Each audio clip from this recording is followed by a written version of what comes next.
Hey guys, a bunch of people were asking me where I got my phone case in my Keemstar video, and it's actually from YesStyle. They sent it to me, so I probably should have linked it down below in the original video, but it's really cute. It's like mirrored. I don't know if you guys can see it, and so I just love it because I get to like check my makeup. YesStyle has like everything from like clothes to skincare to phone cases. They sent me a bunch of shit. It's like kind of like a cheaper Amazon, so I'd highly recommend checking it out. I also have a code probably, question mark. Then they also sent me the serum, which I am obsessed with. It's the double VITA drop-in serum. I use this during the day because I love the way it just makes me feel like so glossy. This is another thing that I highly recommend, so it's gonna be linked down below. Check it out. On to the video.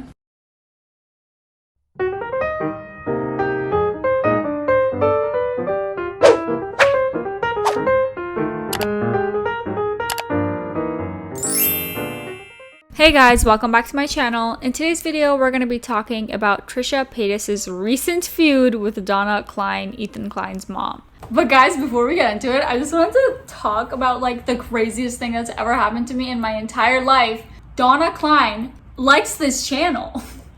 Like, she watches the videos. She shouted us out on the latest Families episode, and I was just like, what the actual fuck? Like, my life's purpose has been fulfilled. I can go die in peace now. I'm also, my sister's here, totally forgot to say that. I just wanted to show this clip to you guys and to her, just so you know, be like, you know what, I'm not wasting my life away. All right. Okay. I'm a tea connoisseur, and she is so cute. Like, she's adorable. there's 3 people that I'd like to put a shout out to. All right, I watch and I enjoy. I think they're all intelligent. I think they have a lot of charisma. I think they're going to be extremely successful. And her podcast or her tea thing is called Hot Tea. Oh, hot tea. Yes, she's really good. That's crazy. I like Not her. cold. Hot Tea, and I like how they don't know your name. Okay. Hot tea. Well, that's a lot to ask for. I think just the fact that they know of my mere Does existence Ethan even now. know what she's No. talking about? I don't think he does. she's beautiful. By the She way, is? she is a really beautiful girl. Okay. Hot tea. Have I not heard of this channel? I don't know, but she's you know great. you are. I really enjoy her channel. And then there's another guy, Oh, we don't No, care. that was it. Well, this is so funny. Wet Noodle. Wet noodle. What is that? Deaf noodles. Oh. And then in the intro of his next video, he was like, "Hey guys, it's wet noodles." Thank you. I love you. Please continue watching my videos. Okay. Please subscribe to this channel. We put videos every single day. This is the start of the video. This is just a little. I wish there weren't dirty dishes. Okay, that's not mine. Let me just put that out there. All right. bye-bye. Bye, guys. Enjoy the video. But before we get into it, make sure to give this video a thumbs up and subscribe to this channel. Alright, so what did we know about this feud? Last week, Trisha Paytas tweeted, in reply to Donna Klein saying, "What you texted Moses is the most evil thing to ever put out into the universe. If I'm a weasel, you are Satan for even putting that energy out there. You're an evil woman to write what you wrote. It's unspeakable. To put that burden on me the way you did is the worst karma." Wait, I'm confused. How is that karma? Now, no one really knew what this text was about. There were some speculations here and there, but nothing really definite, until this week's episode of Families where Donna finally spoke about it. Donna said that Trisha was going on and on and on online about Ethan and Hila, and as a grandmother and as someone who has lost a baby herself before, she just felt concerned for Hila and the baby's health. Trisha just kept on going on and on and on with some of the things that she was saying. I mean, I've lost a pregnancy, Right. Well, and so it can be the first really 3 months heartbreaking. is like dicey and that. Very dicey.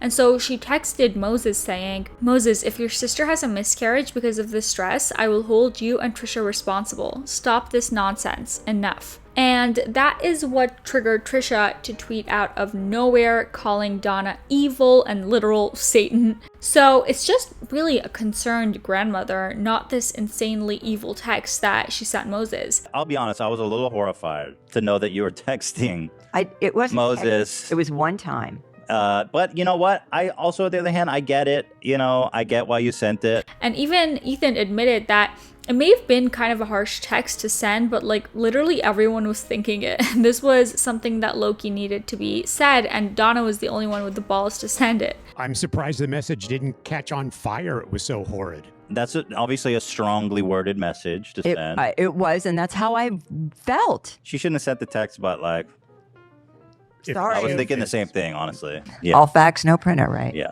I don't know. How do you guys feel about this? One person tweeted, "If Donna is Satan, hail Satan." You really acted like Donna put a curse on you just because she was being a concerned grandmother. Guess what, Trisha? She said what we were all thinking. That's why everybody guessed it. You always expose everyone, but you talk about Donna's message to Moses in such a suspicious way, as she might have said, you can't have kids because God is protecting them from you ruining their lives, or something like that. Just talk honestly and admit you fucked this up. Trisha actually responded to this in a video called "I'm Not Staying Silent on This," saying she's been trying to stay offline in the past week, but she just needed to come on and debunk all the lies. We'll see if there are any lies to debunk. She also says that this is her last video to Ethan and the Kleins, so we'll see if that's true. She brings up Donna's text message saying, first of all, miscarriages are due to a genetic defect, and by Donna's logic, how come Ethan isn't held to the same standard? Continuously engaging, not only engaging, but harassing the person that's suing him. Not only is Ethan getting sued, but now the family's podcast is getting sued, and his wife's company, Hila's company, Teddy Fresh, is getting sued. She compares the dozens and dozens of videos, tweets, and TikToks that she's made on Ethan, and Ethan sitting down to comment on others on his podcast. Then she goes even as far as to say that Donna has constantly been harassing her on both Twitter and the podcast, and now, obviously, onto Moses's texts. In regards to Trisha having privately recorded the last episode of Frenemies, she says that they both agreed to record the episode. Ethan was the one that asked Trisha to come on the podcast to promote the Frenemies merch, but in the episode, he did admit to lying to Trisha. And I recorded it, but we both knew we were being recorded. It wasn't private conversations, it was a recording. I do see Trisha's side on this, to be honest, because they did record a podcast with the intention of it going on the internet, right? So like, how is it so wrong for Trisha to record a copy of it as well? Like, I'm here thinking that she was playing it kind of safe, especially because Ethan did end up never posting the episode. Is there something that I'm not seeing here? I'd love to know your thoughts in the comments down below. She goes on to call Ethan a coward for hiding behind other people. She brings up the fact that Ethan has had no problem in the past posting Trisha's psychotic breakdowns. I love how she's totally spinning the narrative. Like, Trisha, you were just being a terrible human being, calling his wife a cunt and being plain hateful. You weren't having a psychotic breakdown. There's no excuses. Trisha defends herself for deciding to record it by saying that she suffers from delusions and not knowing what reality is. So having had experiences doing podcasts with like Gabby Hanna, who edited a bunch of parts of the podcast out, she kind of wanted to have a full version of the podcast for herself, just like for her own sanity. And I wanted to hear back everything because people constantly tell me what I say, and I want to hear it back for myself. We both know we're being recorded. I record it. There's no blackmail. There's no putting it out. Then she goes on and on and on about how Ethan sent a hate train her way since it was announced that she's going to be on Keemstar's podcast, even though she defended Hila on the podcast. She also defends Keemstar a little bit, saying that he did apologize on Twitter for his comments on SA. During this vacation, I've taken some time to meet up and have conversations with victims of sexual assault. There's a disconnect for me in some of the scenarios, and that's why I was asking questions on Twitter a couple months ago about is it possible to be like orally raped? Can't you get away? Like stuff like that. You know, I'm a fighter, right? So from my perspective, it's like you fight, like you get away, you run. One thing I couldn't understand or grasp is the whole freeze aspect of it. Like it's something I truly believe happens now.